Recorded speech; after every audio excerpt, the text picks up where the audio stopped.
Hey, everybody. Welcome back to another episode of Leadership Live with JJ Hardy and me, Chris Pienkowski. JJ, how you doing today?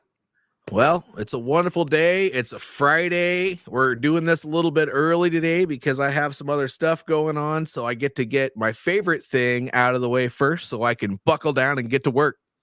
There you go. I was just talking to someone not far from your neck of the woods, and it's still pretty chilly out there where you are. Like, what's the weather like in Iowa? Well, today it's a little bit better. We're going to have a high of about 54, but it's still around freezing in the evening. Okay. And actually just a couple days ago, we were having snow, but I know you've been having, little bouts of snow here and there the past couple weeks as well. Yeah. And, today is really the first day that the sun is out. It's been raining here for probably 5 straight days. Yeah. Likewise. And I'm just waiting for the weather to warm up. Like outside of Philadelphia right now, it's going to be like high in the upper 40s, and It's April. Like, let's go with this weather already. Yes. Snow in April. Yeah. I mean, what kind of garbage is that? I know. And, so I'm conflicted over the weather because I really want the spring to happen. But we're talking today about conflict resolution. People's favorite topics, right? Conflict resolution. Well, you got to talk about the hard stuff. That's right. Yeah. I think a lot of times people shy away from conflict resolution because it's difficult. People also have a misperception that all conflict is bad. And that is absolutely not the case. Like, there is such a thing as good conflict, and we learn from those things. And I'm sure that we're going to get into it over the next half hour while we're talking about this. But JJ, I'm going to pass the mic to you. And what are your thoughts on conflict resolution? What happens in most cases where there's conflict? How are people dealing with it? And let's get into our live. Yeah. So when I think of conflict, I think of anything that's difficult, kind of what you said, and that's not always bad. Usually when you overcome a difficult situation, you learn something about yourself. Mm-hmm. And that's the positive side that you were saying. But on the other side of that, what happens if you don't face that difficult thing and you just turn a blind eye to it? I think of the fight or flight response when it comes to conflict. When people shy away from conflict and they just stay in their comfort zone all the time, they tend to not really learn and grow. And those are the people who end up on, I don't like saying the lower end of the demographic scale, but they tend to not make as much money. On the other side of that, sometimes they're the happiest people in the world. If I never had to deal with anything hard, I guess that'd be pretty easy too. Yeah.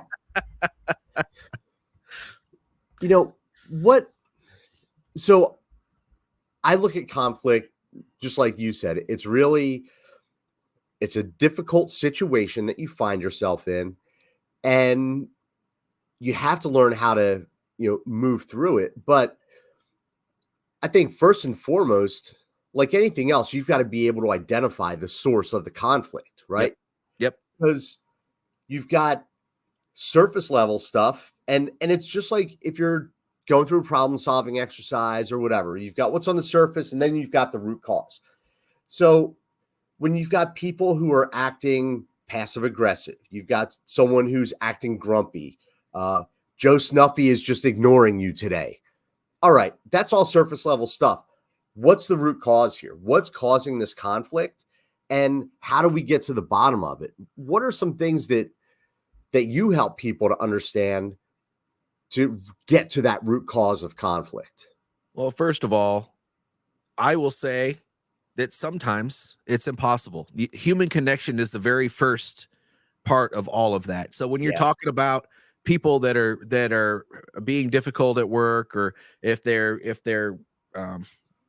maybe they're quiet quitting and their productivity is not what it used to be, or whatever the case may be, if you don't know them very well, you're not going to notice that in the first place. But if there's but if they're just constantly showing up late, or maybe they're doing something out of character that's causing a conflict with their other peers, let's say, then if you don't talk to them regularly, and this goes back to the communicating consistently thing and getting to know your people and understanding them and their strengths and weaknesses, then that's when, if you don't know them at all, they're not going to talk to you. Right. That's the first thing. But let's not talk about that, because this is conflict resolution. So get to know your people, understand who they are and their strengths and weaknesses, understand all of that, and then take it to the next level and just start asking them questions. Yes. Pull them off to the side. Don't do it openly in front of other people, but just ask them questions. Hey, Joe, what's going on today? Mm-hmm. You've been acting out of sorts today, and I've noticed that you showed up late for the past few days. I'm just curious if you're comfortable telling me this. What's really going on? Yeah. But you touched on something about the human connection that is a prerequisite to being able to either get to that root cause or even have the conversation, and that's trust. Yes. Right. If you and I don't trust each other, then our ability to have that deeper conversation and get to that root cause, or just like hash it out, like you said, sometimes we're not able to get to the root cause because we just need to hash it out. Right.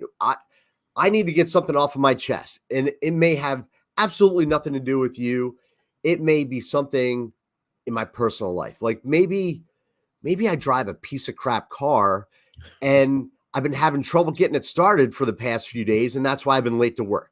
So it throws off my entire schedule. And if you and I don't have that established trust, then, am I going to feel comfortable saying like, man, I drive this beat up car and it's not reliable for me to get to work, and it just frustrates me, and it starts a chain reaction throughout my entire day, and it puts me in a bad mood.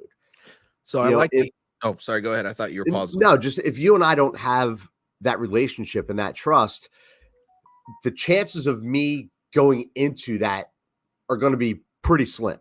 Yeah, they are. And, I like that you brought up trust, because I'm going to take it a step back even further and just say that most people, when they go into a new job, they just automatically think that the managers are probably like every other manager they've ever had, that doesn't pay attention, that just throws work at them, and they don't really care about them, and all of those other things that come along with working at a lower level position. I mean, they don't expect that they're going to get treated well. So if you're that person that truly cares for their people, and you take it one step further and you make sure you communicate not only the initial expectations, but let them know that you're going to be there for them, then follow up when you say you're going to.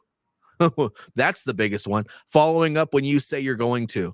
Yes. How often have you been in a job where your boss comes by to check on you and see how you're doing, and you said, well, I'm having difficulty with this. You know what? Let me come right back to that, and I'll give you a hand with that. And then they never show back up. Yep. I've experienced it. I've seen it happen, and you know what? I've probably been guilty of it as well. I mean, but if you can we get busy sometimes, when the op tempo is really, really high. When I say op tempo, I'm sorry, I'm speaking to a civilian audience. Not everyone here is, and I'm not saying that to be offensive, but operational tempo is just how fast things are moving at work. Yes. And so when op tempo is really fast, sometimes things do get lost. But I mean, it's obvious when that happens. Yes. And if you're that person that typically will do the follow-up and will get their hands dirty once in a while and do what they got to do to show that not only are they getting you to do the work and asking you to do things that are difficult, but once in a while, you're going to get in there, get your hands dirty and embrace the suck with them, then, once in a while, everyone makes mistakes. I mean, humans make errors. That's just what we do. I mean, we inherently suck sometimes. Yeah. But if you're not typically that person, then the occasional mistake is really not that big of a deal. You're right. It's forgivable. And especially if you're not making a habit out of it. Yep. People will understand. Also, when there's trust, right? You've got a track record and there's trust. And it's like, you know what? This one time out of 25, JJ didn't circle back with me when he said he was. Okay, I totally understand that because I see how busy you are. And Yep. I'm going to take the initiative to hunt you down and say, hey, can we re-engage on this topic? I really need some help here, or I'm going to figure it out and, not burden you with it. Well, but if you have that established trust with your people, they're going to be like, hey, JJ, remember that thing we talked about? Yes. Come on, man. I really need help with this. And you're going to be like, crap, dude, let's go. That's right.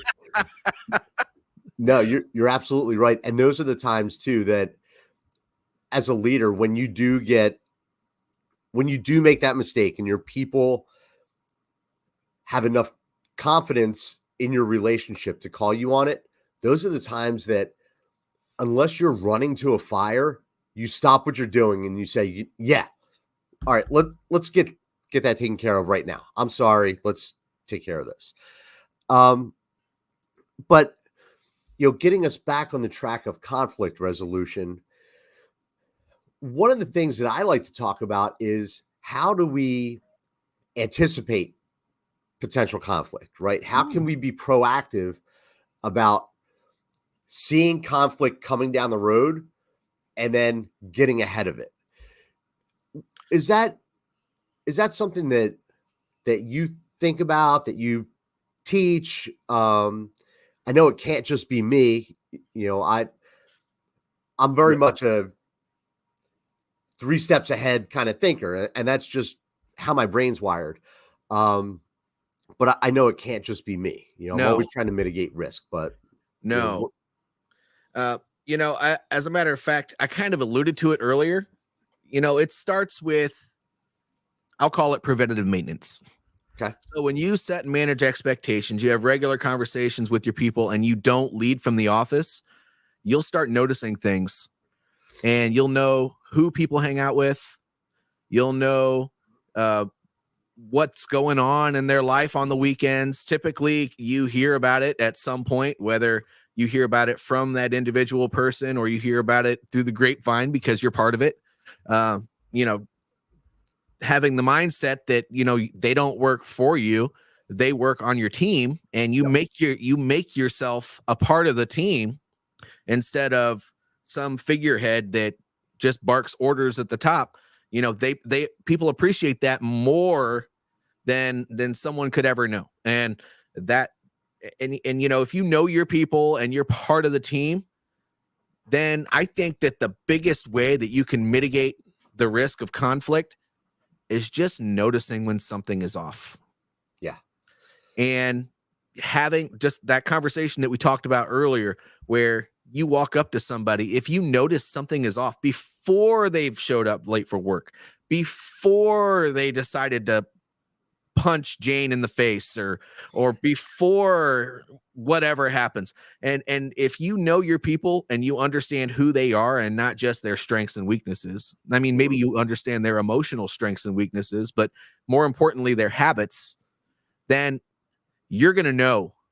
You're just going to know. I mean, yeah. I don't really know of another way to say that. I mean, when you know your people and you're part of the team, you're not family. I mean, These are people you can fire. You wouldn't fire family. Well, yeah. I don't know. Maybe depends on the family. Yeah, I was going to say maybe I would, but at the end of the day, you just know these people, and when you know them and you invest a little bit of you in them, you just see things. I mean, when your wife is having an off day, when your kids are having maybe I know if my kids are having an off day, if I can get them away from the computer upstairs. But when that happens, you address it. Well, at work, it's not really any different. You're right. If you are really the type of person that cares, then you set the stage by making sure that you show them by talking to them, not just about work, but just talking to them about life. If you can't do it every day, do it as often as you can, but getting to know them as people, not just as worker bees in whatever environment you're in. I think that's the best way to do it. Yeah, I agree. And it's up to us as leaders to be situationally aware, right? Yes. And that doesn't just pertain to our people. It pertains to, seeing trends in our business, seeing, what's going on with our supply chain. And, situational awareness encompasses so many different things. But yeah. yes, if you're walking through the office with blinders on all the time and you're not getting to know your people, it's going to be really difficult to be situationally aware and Yes. know what's happening with them. Yep. One of the things that I like to do, especially when it's team-based, is when I can see a potential conflict coming down the road, or there is a point of conflict, I like to set certain ground rules with the team so that it doesn't become personal. And the main ground rule is we're here to attack an issue, not people. So let's frame whatever we're talking about in this is the issue. Now let's get to the root of it. And it's not, Joe was late and it caused a chain reaction and boom, boom, boom. Okay. I don't think that Joe being late causing a chain reaction is the root cause of this. Let's figure out what that root cause is. So in my experience, when I've set those ground rules of let's attack issues, not people, we can pound on the table as hard as we want. We can have the most spirited debate. We can have a healthy conflict, because at the end of the day, we're not all going to have the same ideas on how to solve these challenges, but we all want to be heard. We all want to feel like we're contributing to that conversation of resolving this conflict. Great. Let's look at some things that we can all agree. It's issues. Sure, there may be people components involved, but we're not focusing on that. We're not attacking each other. We're attacking a certain issue. That has worked out really well for me. And I think that people embrace it because they know that they can speak up. They're not going to get their head bit off. And they feel like they're, contributing to the answer. Well, I know I shared this with you the other day, but, just the way you think about things. And I do talk about this stuff, and, I don't necessarily share the same worksheet with people that I shared with you a couple weeks ago. Yeah. But I do think that, making sure that you are, there's avoiding thinking traps. There's also the ATC model where, when you have a negative thought come into your mind, you're taking it, you're trying to figure out what activated that negative thought. So A is the activating event.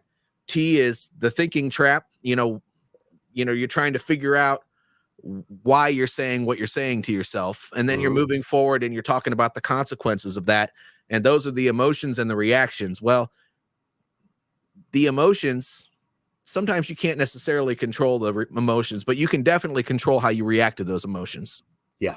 And so making sure that you take that, and before you dive too deeply into the problem, you avoid that negative reaction and stop, and you don't jump to conclusions. And, there are different things that you can consider going through this model, like avoiding thinking traps, hunting the good stuff, and all that other stuff. It's part of the resiliency model. It's part of cognitive behavioral therapy, stuff like that. But I learned this stuff when I was in the military. But, if you are constantly trying to look at things with a glass half full and understanding that people do not come to work every day to try to screw things up, right, then, I mean, we're human. Just like I said a little while ago, man, we make errors all the time. Yep. And we have to We have to make errors.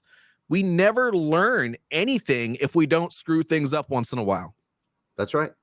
And, you know, I wish we could learn a lot better from the positive things that happen in our life. But at the end of the day, we learn because we have to react.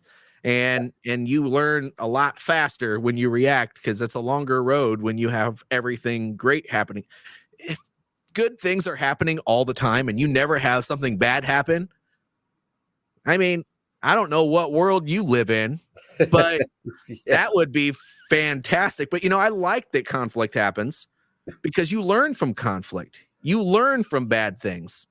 And but the conflict isn't always bad. You know, sometimes it's just everything coming together at one time, and it seems like the whole world is falling down, and you have to figure out how to pick it back up, and you got to get your team together, and, you know, your hair is on fire and your pants are on fire and the shelves at work are on fire, and you just got to figure out how to put it all out.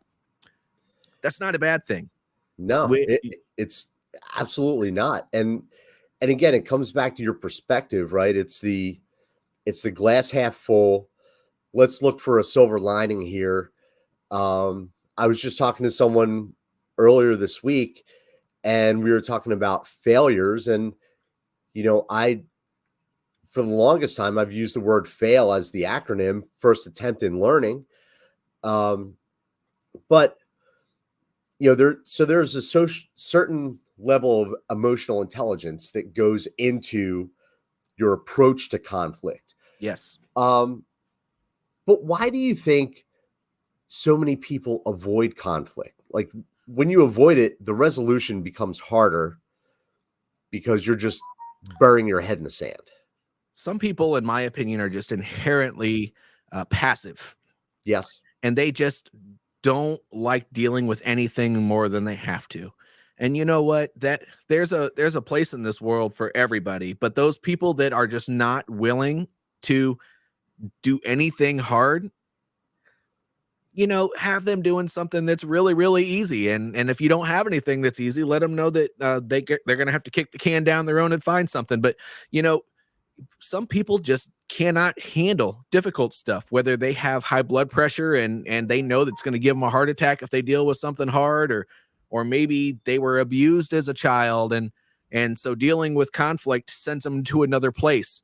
Or there are many reasons psychologically that somebody would not be willing to deal with conflict.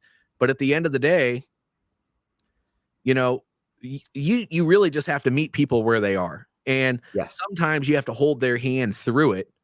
I don't do this very often, but there are situations, and it depends on the type of person you're dealing with, that you have to come in there and just get it done. And maybe that person's not involved. There's just certain thing. It just all depends on who you're dealing with. But for the most part, you got to help people through stuff. And if they're not willing to deal with any conflict at all, sometimes you got to babysit. So I'm gonna say something here that may piss some people off. You can agree. Pissed on. Yeah, that's right. I mean, you can share your opinion on this or not. Totally up to you. But in my opinion, the people who avoid conflict and they are not willing to learn how to deal with conflict should not be in a leadership role. Correct. Okay. I mean, it's part of ownership, right? So if you're taking responsibility for everything within your sphere of influence, then part of that is helping other people through the difficult stuff. Yes. And if you can't even do the difficult stuff on your own, I mean, it's almost like being on an airplane, man.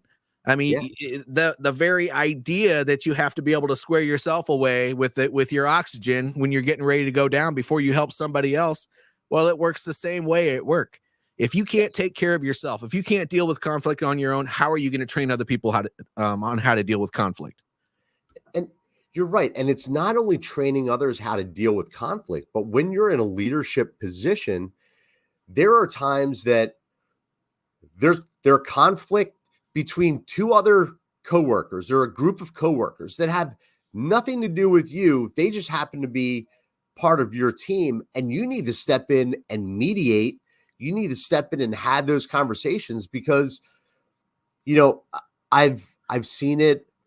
I've seen it on construction sites where guys will literally drop their tools and go after each other. Like they're ready to brawl. Yes. And if you're not the kind of foreman, right? I'll just keep using this example of a construction site, although I've seen it in an office as well too. Yep. But if your guys drop their tools and they're ready to rock and roll, and you just sit back and you're like, wow, you know what? Let's see how this plays out. Hey, I got 10 on Joe Snuffy. No, you're right. Boys need to blow off steam, right? I get that. But you've got to be able to step in and diffuse, mediate, and facilitate an outcome of that conflict, even when you're not involved. Well, since you shared that, I have to say that you have to make sure that you don't go into that situation guns blazing. Yes. Because before you know it, you're going to get clocked and you're going to be part of the problem because, you didn't control yourself going into it with a calm demeanor. And, I've heard many times from many different people, and this is so true, that part of emotional intelligence is controlling your reaction to stuff. And, if you go in, something like that is going to upset you. Yeah. It's going to upset you a lot. But if you go into it yelling, then that means as a leader that you just lost control. And I'm not talking about that situation. I'm talking about yourself. Yep. And if you lose control of yourself ever at work, it takes away your credibility and you're going to lose so much respect from every single person that sees it. And then of course the rumor wheel goes around too. And before you know it, you ripped your shirt off and started pounding on people when all you did was raise your voice in the first place. Yes. Yeah. Next thing you know, it's, Chris turned into the Incredible Hulk in the conference room and he was smashing things and ripping things off the wall. Yeah. I never knew JJ's veins could get so big in his arms. Right.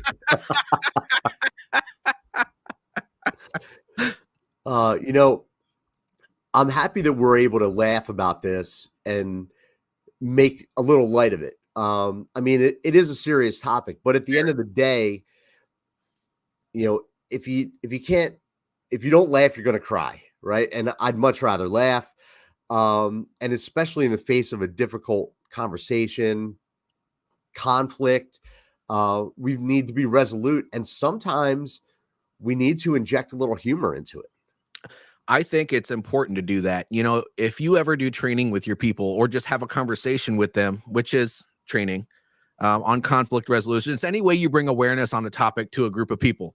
That's training. But if you do that and you are just constant, am I going through puberty again? Anyway, if you're constantly just this dry Ferris Bueller's teacher voice at the front of the room, just talking about things, people aren't going to hear you. No, you have to come to their level and make it interesting. You can't just do it your way. You got to do it in a way that appeals to the masses. Otherwise, You're not going to get their attention. That's a whole other topic. No, you're absolutely right. So JJ, I see that we're coming up on our 30. Any final thoughts on conflict resolution before we sign off for this week's Leadership Live?